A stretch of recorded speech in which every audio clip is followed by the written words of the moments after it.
안녕하세요, 추호TV입니다. 오늘은 요즘 되게 핫한 간헐적 단식에 대해서 얘기를 해볼 거예요. 간헐적 단식이 과연 좋을까요? 저 같은 경우에는 간헐적 단식을 안 하는데 왜 안 하는지에 대해서 또 상세하게 말씀을 드리겠습니다. 우선 간헐적 단식을 하는 이유가 대부분이 체지방 감소도 있을 거고 건강을 챙기기 위해서 하시는 분들도 있어요. 근데 이 원리가 뭐냐면은 일단 간헐적 단식은 12시간 아니면 16시간 많게는 24시간 이상 공복 상태를 유지해요. 먹지 않기 때문에 보통 음식을 섭취하면 8시간에서 12시간 뒤에면 어느 정도 소화가 된다고 보시면 됩니다. 그럼 그 다음부터 이제 공복 상태가 계속 유지가 되겠죠. 이제 공복 상태를 유지하게 되면은 지방을 연료로 많이 사용합니다. 그래서 보면은 인슐린이 섭취를 하지 않기 때문에 인슐린이 빠르게 오르거나 빠르게 떨어지지 않고 유지가 잘 됩니다. 그래서 인슐린이 많이 분비가 되면은 지방합성이 되는데 인슐린이 분비가 되지는 시간이 되게 적어지기 때문에 지방합성이 덜 되겠죠. 그리고 체내 글리코겐 비율이 떨어집니다. 체내에 있는 탄수화물 에너지원이나 이런 것들, 체내에 있는 글리코겐이 공복 시간을 오래 유지하면 할수록 떨어지겠다. 떨어지게 되면은 지방을 좀 더 효율적으로 많이 사용하는 몸이 됩니다. 그런 상태에서 체지방이 많이 사용이 되겠죠. 그리고 그렇게 되면서 체중 감량, 그 다음에 건강에 되게 좋다고 되어 있습니다. 지방을 일단 많이 쓸 수 있는 몸이 되면은 체중 감량에도 좋고, 그 다음에 몸의 각종 장기나 아니면 소화기관이나 이런 거를 오래 쉬게 해줍니다. 쉬게 해줌으로써 이제 다양한 면에서 건강에 좋을 수가 있습니다.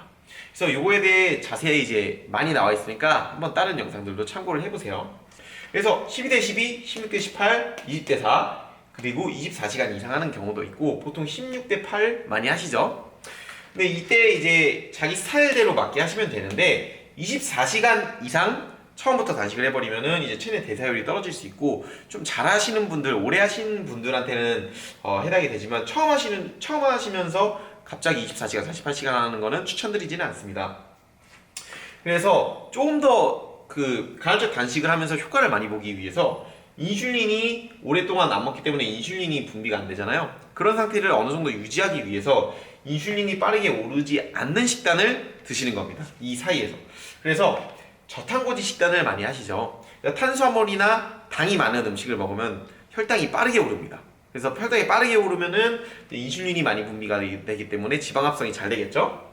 그래서 저탄고지 식단을 하면서 야채를 충분히 먹으라고 권고하고 있고 좋은 단백질이랑 좋은 지방을 잘 섭취를 해서 포만감을 잘 주셔야 됩니다.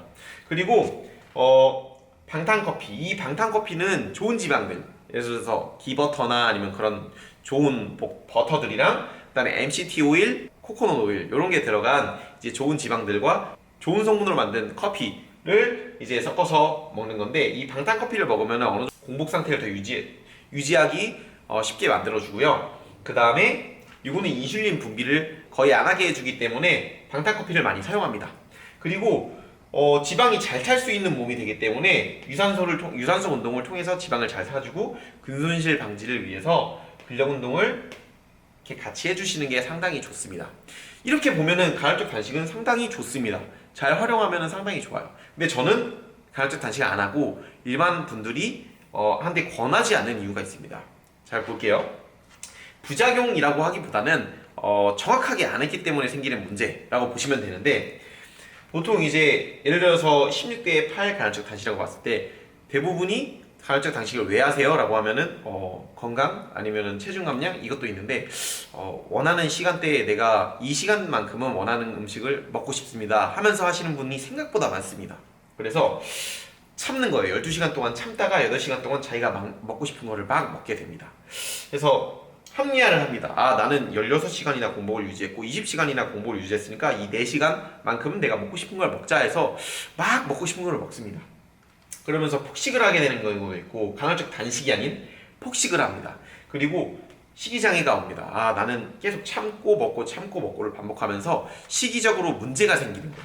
그리고 고탄수화물, 당이 많은 음식을 먹으면은 인슐린이랑 혈당이 빠르게 오르죠. 요거에 이제 초점이 뭐냐면 인슐린을 덜 이제 자극해서 지방 합성이 덜 돼야 되는데 그럼 이제 먹는 식단도 사실은 엄청 신경 써서 저탄고지 식단으로 야채를 충분히 하면서 잘 먹어야 되는데 그냥 막 먹기 때문에 고탄수화물과 당이 많은 음식을 또 먹어버리고 인슐린이 빠르게 오르고 사실 간헐적 단식의 효과를 볼 수가 없겠죠.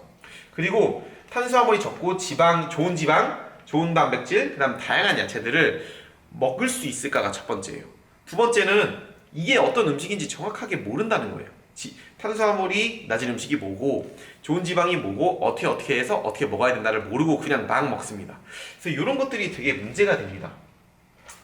그래서 사실 권고하는 거는 시간 동안 이제 예를 들어서 이제 20대 4 아니면은 뭐 18대 6이라고 하면은 그 6시간 안에 체내에서 필요한 단백질, 야채, 좋은 지방들 이거를 충분히 섭취할 수 있을까? 저는 의문입니다. 예를 들어서 단백질을 한 끼 먹는다고 했을 때는 단백질을 120g 먹어야 되는 사람이 120g을 한 번에 먹어요. 그걸 몸에서 다 소화를 해내고 몸에서 받아들일 수 있을까요? 그리고 두 끼를 먹는다고 했을 때도 마찬가지. 그때그때 좋은 단백질, 좋은 지방을 나눠서 잘 섭취하는 게 아니라 한 번에 막 많이 먹게 되면은 몸에서 그 비타민 무기질들을 잘 섭취할 수 있을까가 저는 의문이기는 합니다. 그리고 이제 그렇게 먹으면서 비타민 무기질, 충분한 영양소를 잘 챙겨주셔야 되는데 그걸 못한다는 거예요, 대부분이.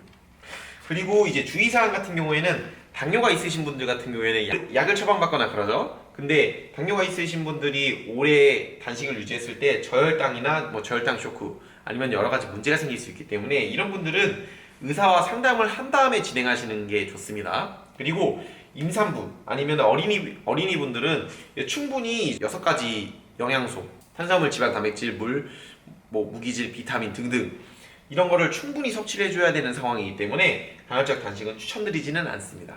그래서 간단히 정리를 해드리면은 간헐적 단식은 이렇게 잘하면 효과를 많이 보지만 이렇게 잘 못하면은 이렇게 안 좋아집니다. 뭐 식이장애가 올 수가 있고 폭식을 많이 하게 될 수가 있고 이런 이제 좋은 식단을 하지 않고 막 먹게 되는 안 좋은 습관을 가지게 될 수가 있습니다. 그래서 만약에 간헐적 단식을 한다라고 했을 때는 엄청 똑똑하게 열심히 연구를 하고 공부를 해서 자기에 맞는 간헐적 단식을 하시고요.